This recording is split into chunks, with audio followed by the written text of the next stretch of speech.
it's real funky. I like that.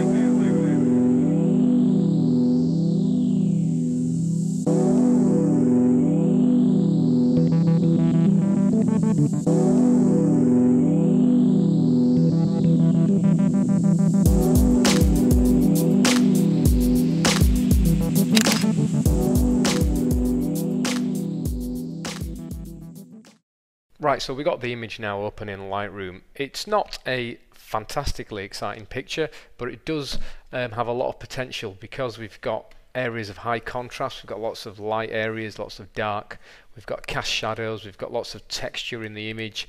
Applying this HDR look will, well, it should give us a really nice outcome. Now, I am saying a HDR look, this is not true HDR. To do that you would need 3 exposures, and we'll cover that in another tutorial. This is more of a super detailed, super textured look, but it does resemble a HDR style.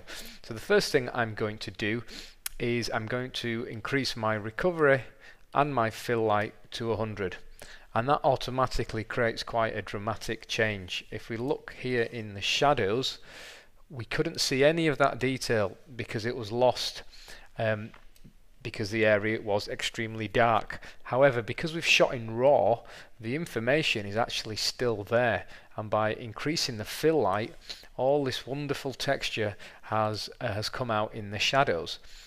Now, we're going to also increase the blacks because we do want to bring back some of the dark areas, but if we look at the before and the after, we can see that we still have a lot of texture and a lot of detail in those areas. So I'm just going to adjust the black slightly to get a bit of contrast, and then I'm going to come into the clarity slider. Now if we zoom in here, we can see what the clarity slider is going to do. So this is at 0 and this is at 100. Now the change is fairly subtle. Let's just look at it again, 0 to 100, but what it's actually doing is it's almost sharpening and it's kind of increasing the contrast in areas which have a difference between light and darks, and adding the clarity plus the recovery in the fill light gets us pretty close to this HDR look. Now the next thing I'm going to do is I'm actually going to split tone this image a little bit, just by using the split tone slider. I think I'm going to go for quite a warm look here, and I'm going to bring down the global saturation of the image, so it's more of a toned image as opposed to a color image with just some extra toning on there. I'm just going to adjust these until I find something I quite like the look of.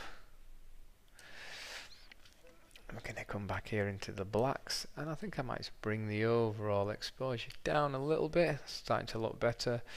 Give the contrast an increase. Now a lot of this stuff you do by eye, but the main principles are recovery and fill light to maximum, clarity also to maximum, and then desaturate your image slightly, and that tends to give you this this look. Let's come in here into the texture area. Now we can see, if we just quickly do a reset, that was the before, and here we have the after. It's quite a dramatic change. I'm also going to come down here and I'm going to increase the sharpening, and let's just come into an area here and see how the sharpening is going to affect. So I like to push that up quite a bit, around about 80. Now we can see that the sharpening has really made a difference to that texture. It's brought it out quite a lot, and if we increase the radius, that will add even more to that. One of the side effects of sharpening the image is we start to get lots of noise. Now using the noise reduction, if we max that out to 100, look what happens. It starts to blend some of the pixels together, and it creates a painterly look. So let's increase that to maximum. Some of the details lost, as you can see, but we can actually bring most of that back by maxing out the detail as well. And this has a dramatic effect to the overall image. It starts to almost soften and sharpen at the same time. I know that sounds a bit of a contradiction, but it does.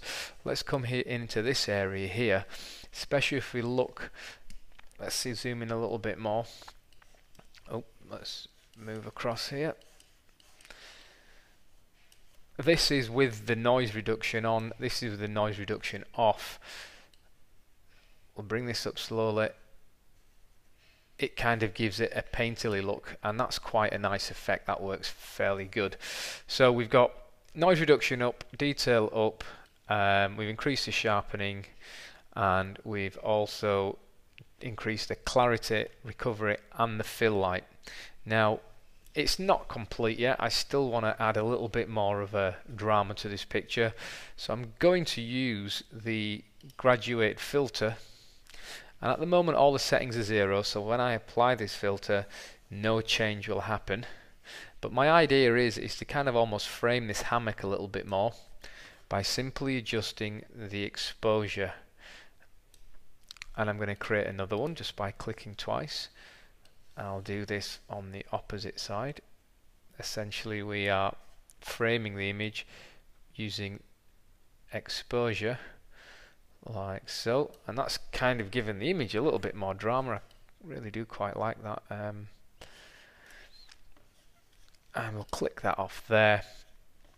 And now I can just tweak things here if I want to bring a little bit of the colour back in, if I want to take it out completely. I think I'll bring it in a little bit here.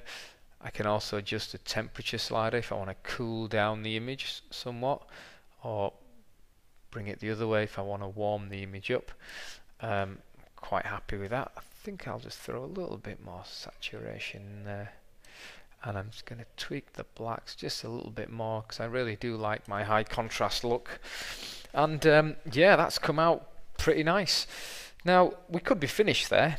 However, after looking at this picture, I noticed this area here is quite interesting, this hammock area just here with the shadows on the wall, and that could make for a really nice crop. So I'm just going to create a virtual copy, and I'm just going to show you what we could do here with this area. Now, like I said, we've got some really interesting shadows and details going on here, and why not make the most of it? So I'm just cropped in. I'm just going to twist this a little bit, rotate it just so that pillar is a little bit straighter. Now that looks quite nice on its own, and because I've shot with a high resolution 21 megapixel camera, I can zoom in like this and still have good quality. However, it would have been better if I would have taken this photograph originally with this composition. That would have given me the best quality. So when you are in a scene and you are taking photographs, obviously always look out for opportunities. However, in this case I've seen the opportunity afterwards and I'm still making use of the high resolution. So just tweak the blacks a little bit here, and we can see from our histogram, just by clicking this little tab here, all the blue areas are where we have pure black, so we don't have it everywhere, which is just about right, and we don't have any of the highlights blown out. Now I'm going to add more drama to this picture by simply applying the same technique as I did before, but now we've cropped the image, we have to reapply this in this smaller area. So I'm just going to bring this in like so. I'm going to click and click again, and I'm going to come down here in the opposite way. I'm just going to do an exposure adjustment right there. That's really created some drama. So what we have achieved before, after, made a massive difference. Recovery 100, fill light 100, clarity is also 100. We reduced the saturation, added a split tone effect to the image, sharpened, and also reduced the noise, which by maxing it out to 100 created a painterly look, brought back some of the detail, and we can also, if we wish, add in a slight vignette to give the image a little bit more drama. And that's how we go about achieving the HDR stroke high contrast detailed look using Lightroom.